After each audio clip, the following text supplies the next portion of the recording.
Hi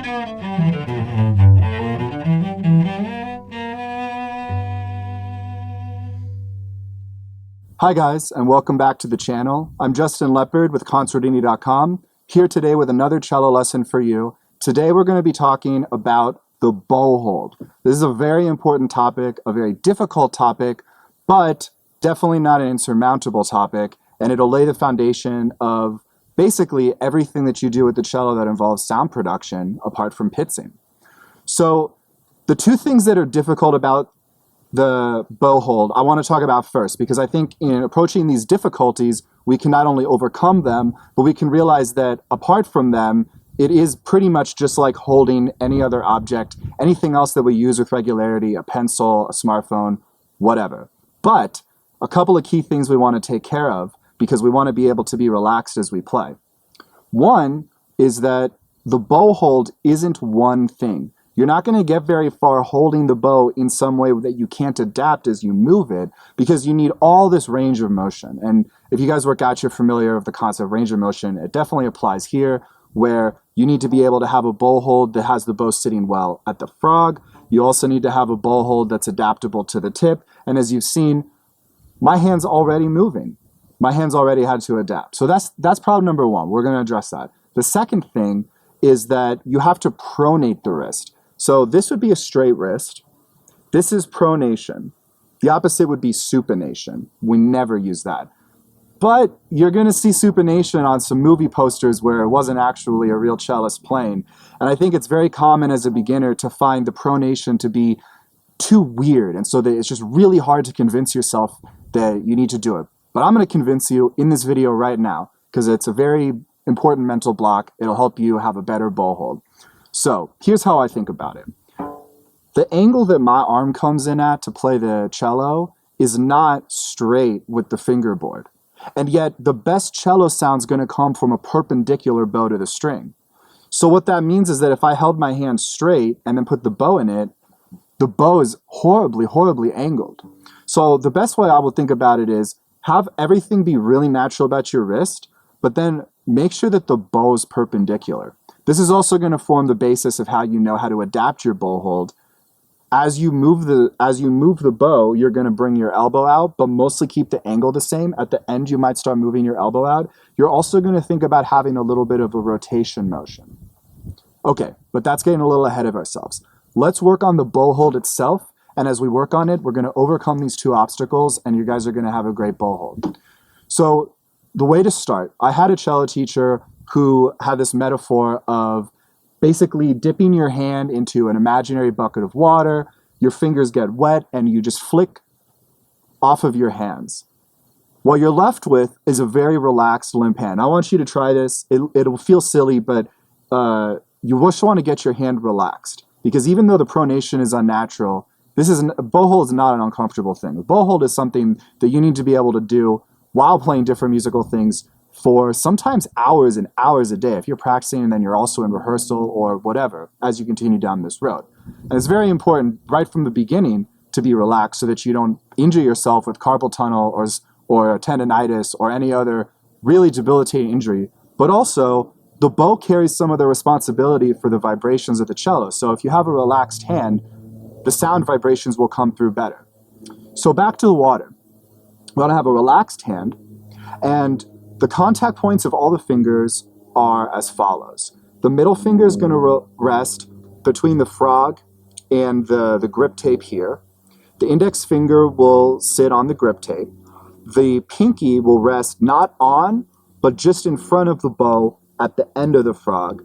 And then all you need to do to complete the bow grip is to curve your thumb in. You don't have to do anything crazy. Don't be gripping too tight. Keep a ball of space in your hand.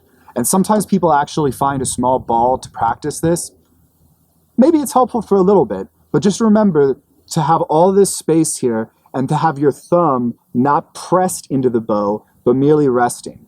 Just like all of the other parts of the cello, your hand should be mostly keeping together by friction, not because you're having to grip it really tightly. So, flick out the water, hold the bow here, Mostly think about the lining up of the second finger. Everything else should be very natural. And then just bring the thumb in to the opposite side of the second finger. All right? You should move this around. You can do anything you want. It really should not be that difficult. And if you do this over carpet, you'll feel pretty confident not dropping the bow, trying to be as light as possible. So it's a little bit difficult to talk about the bow hold without talking about sound production. So this is a little bit of a 2-for-1 video. Now we're going to talk about how to practice making a sound, because this is how we're going to practice adapting the bow hold as we play so that the bow stays perpendicular to the string.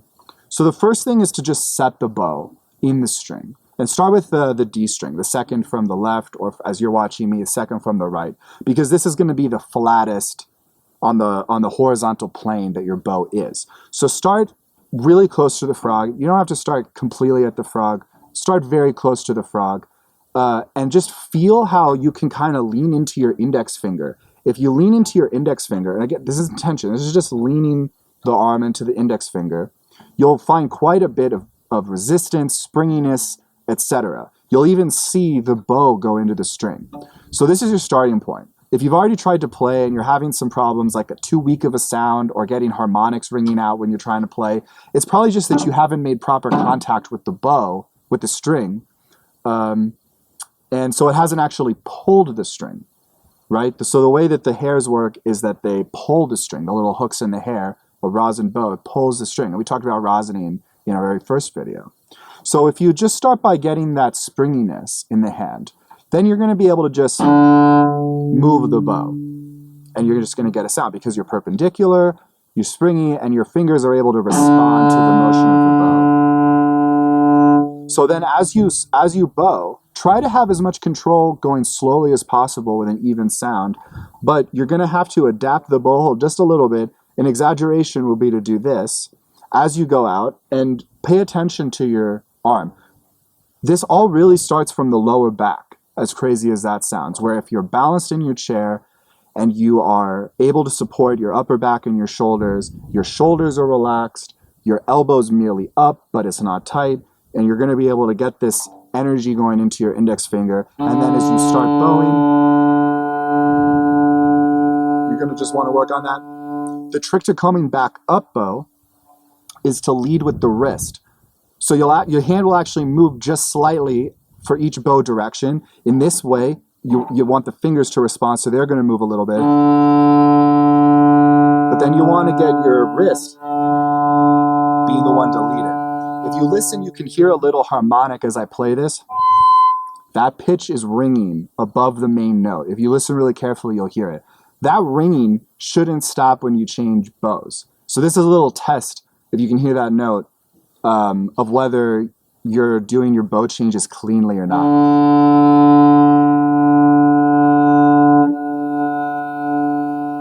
So you just want to be able to make a mostly continuous sound. A continuous resonance.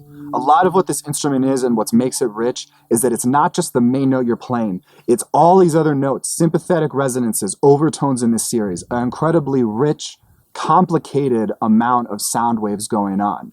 That's why it can be a little bit hard to manage, but that's why it can sound so beautiful mastered. So once again, to recap, we want you to relax your hand, to place your fingers with the middle finger there, bring your right hand in. Remember to pronate the wrist so that your bow is straight, and just practice doing your up and down so that you can adapt your bow hold. Over time, this is going to become a lot easier. You're going to find a natural bow hold, and then as we work on other things together, those things will be a lot more apparent. All right, thank you guys for watching. I'm Justin Leppard. You can check out my playing at Justin Leppard Cello. This has been a production with Consordini.com. We appreciate you guys watching, and we look forward to seeing you next time.